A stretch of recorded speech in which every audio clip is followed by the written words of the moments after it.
This is understandable politics. Hello, in Belarus, strawberries are ripening again and it was hard to call half of September autumn. The climate is clearly changing, challenging our farmers. Weather reports increasingly resemble battlefront updates. Floods, heavy rains, hurricanes, droughts, and extreme heat. Regular natural disasters are exhausting farmers worldwide. They threaten bankruptcies, hunger, and starvation. Hundreds of millions of people are at risk. What has brought the world to this dangerous brink? And how is climate change taking away our food?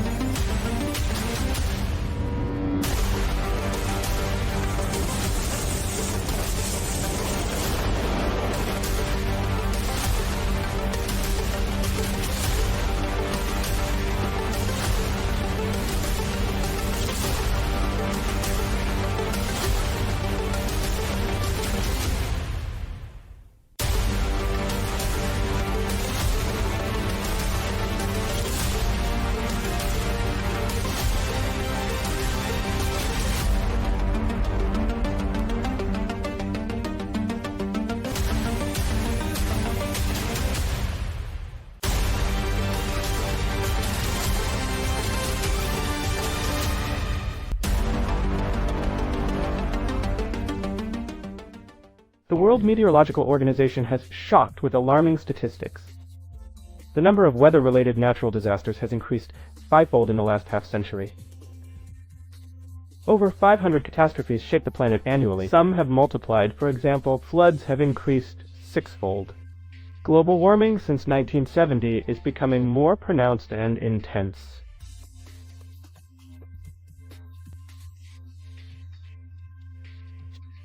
It's clear that this doesn't pass without a trace for Earth's climate system, for the Earth's system as a whole, for our planet. The main causes of nature's rebellion are called climate change. It's already compared to a bomb exploding before our eyes.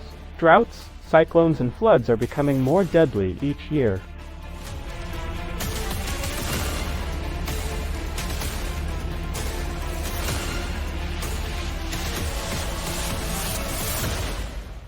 We literally have to fight for good harvests. Due to climate shocks, African farmers lose about a third of their crops. In some countries, in certain years, nature destroys up to 70% of crops. Niger, Ethiopia, Malawi, an incomplete list of those who periodically lose almost everything. Studies were conducted by specialists from the World Bank, the UN University, and European climatologists. Small climate shocks attract significantly less attention than major droughts, hurricanes, or mass floods. However, their cumulative effect can be very significant.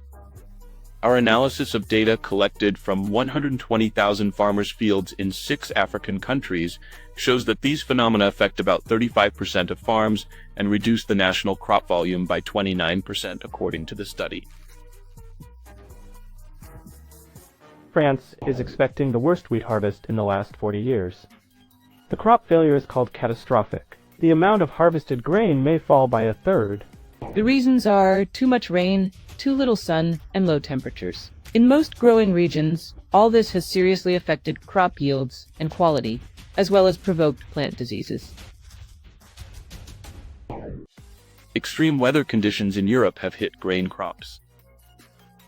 Heavy rains occurred in the northwest. Drought and high temperatures led to crop failure in the east.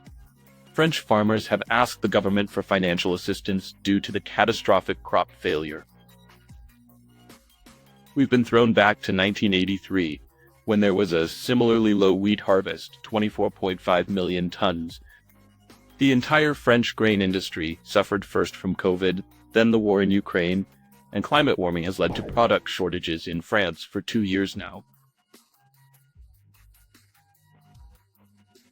Over the past year, the price of chicken in France has doubled. The crisis peaked in the summer of 2023.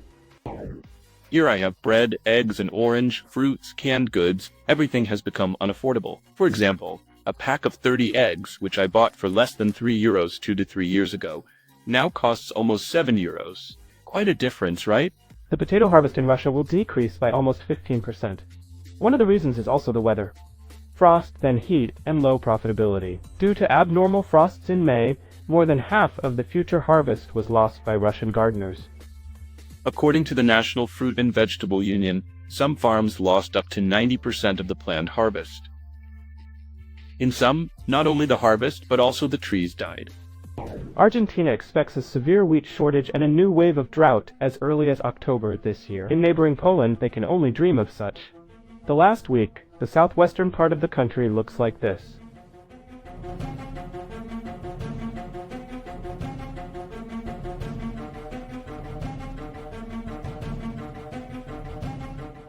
It is noted that the full extent of the damage is yet to be assessed. Signals are coming from flooded areas that some farms have nothing to feed the animals. Farmers had to evacuate livestock to safe places.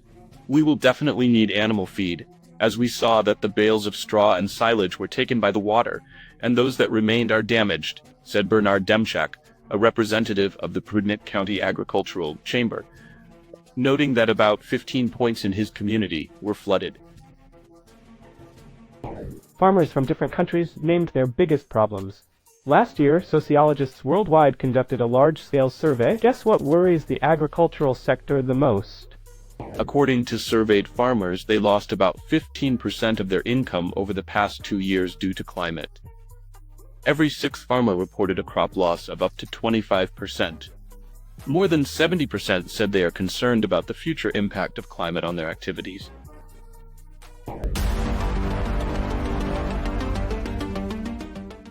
Last year, the number of hungry people in the world increased by almost 7 million. There are several reasons: wars, conflicts, but among the main ones are extreme climate situations. Nature's wrath is the main trigger for losses. Due to disasters, the global economy loses attention, $383 million. In principle, climate changes happening on the planet exacerbate, yes, all these exacerbate such phenomena, exacerbate droughts, exacerbate heat waves, and in principle, the billions in losses we see will increase, considering that the overall population is growing, yes. So this must be understood. We always have inflation, and of course the numbers will always be bigger. On one hand, there are more people. On the other hand, the phenomena are becoming more intense.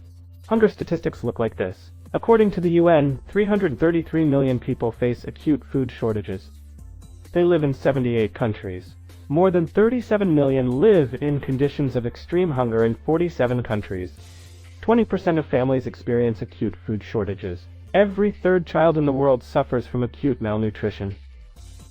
When it comes to acute food shortages, we are talking about such severe hunger that it poses an immediate threat to people's health and lives. This is hunger that threatens to become widespread and lead to large-scale mortality. A diet low in vitamins, minerals, and other nutrients affects the health and life prospects of millions of people.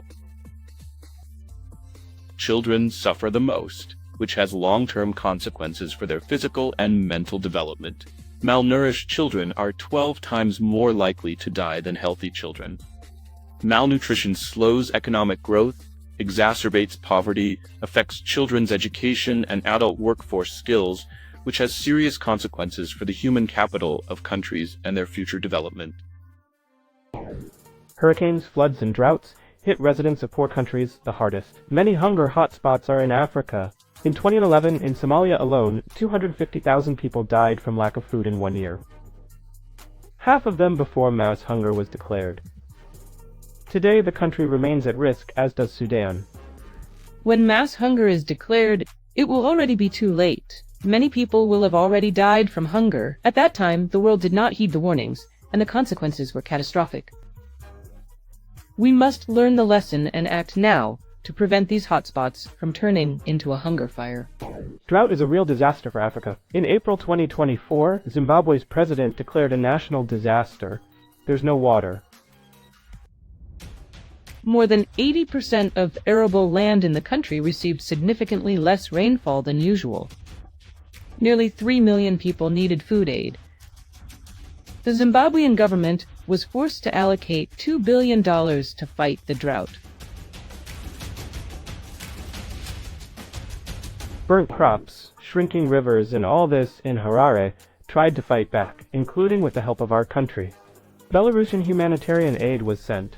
This will become more regular and stronger. and this burden of expenses will also become larger and larger. And we will feel it in our wallets.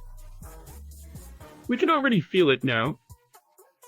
Potatoes are getting more expensive, for example. This is particularly happening in the Baltic countries for one simple reason.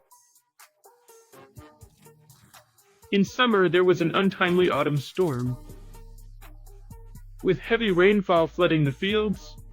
Again, let's take olive oil prices. In Spain, there's a big problem.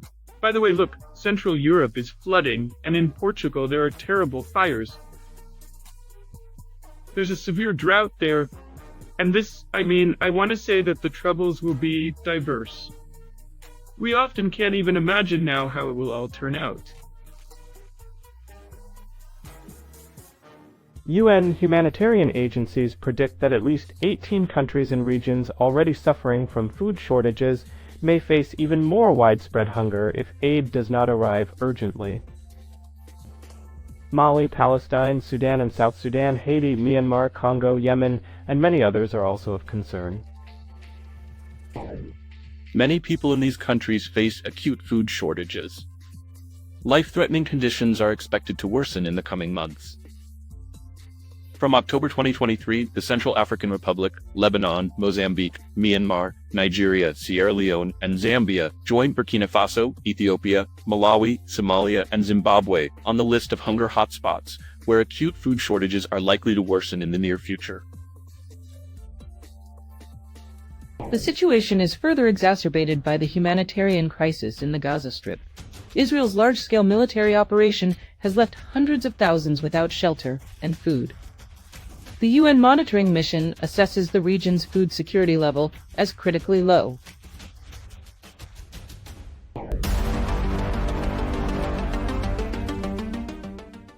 Observing such problems, the words of our president about food security immediately come to mind. He said them long ago, but at that time Western countries perceived it as something unserious. Today, statements by politicians on another very acute problem in the world are often heard.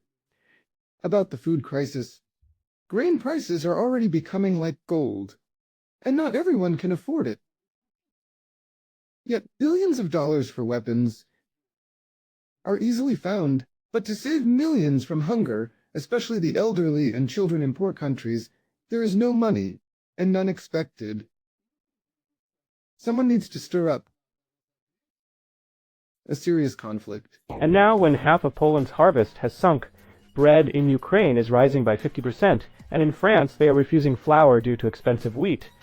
Everything falls into place. But it wasn't always like this for us. In the 90s, people had nothing to eat. Alexander Lukashenko promised to fix the situation. Here's a fragment from the election program. People of Belarus, I do not promise you rivers of milk and honey. I don't want to lie. We all have to pay for enduring the failed policies of a long bankrupt government. A big and difficult job lies ahead, which no one but ourselves will do. Leading the state and people away from the abyss is the president's primary task. I believe in the wisdom and diligence of the Belarusian people. I am convinced that we can solve this task. Today, arable land is Belarus's golden asset, literally. Over half a century, the average arable land per capita worldwide has more than halved. Yes, land productivity is increasing, but overall there is significantly less land, and the shortage is becoming more apparent. Belarus is a relatively small country by territory, but not as small as it might seem. In terms of arable land per capita, we confidently rank among the top countries in the world, surpassing Switzerland by almost 12 times, Germany by 4 times, and France by twice. We lag behind Canada, Argentina, Russia, Kazakhstan, and slightly the USA, but our territories are incomparable. So preserving and developing agricultural land for the agro-industrial complex is task number 1, and our lands are our strategic natural resource. If there aren't many minerals underground, we have to feed ourselves and earn from what can be gathered from the surface. The climate doesn't spoil us either, but where is it ideal today with so many disasters? Another important advantage of Belarus is the careful attitude towards agricultural land.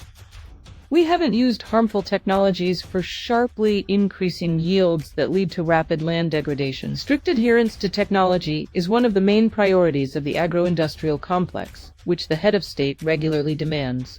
Hence the high quality of Belarusian food products recognized by many.